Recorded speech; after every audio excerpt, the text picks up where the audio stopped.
Hello guys, welcome back.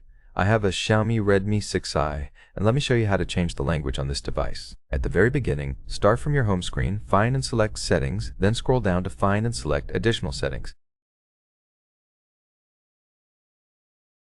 Then select Languages and Input, and choose Languages, the first option right here. This is the full list of available languages you can use on this device. In my case, let me switch the language from English to Spanish. Tap on Español. As you can see, now the whole list of settings and apps are in Spanish.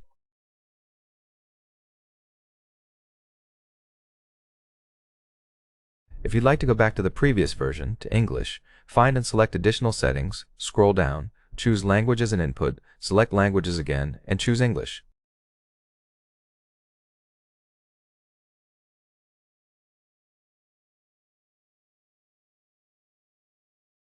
As you can see, now you can use the English version of your device.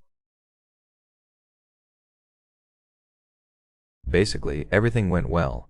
Thank you for watching. Please subscribe to the channel and leave a thumbs up under the video.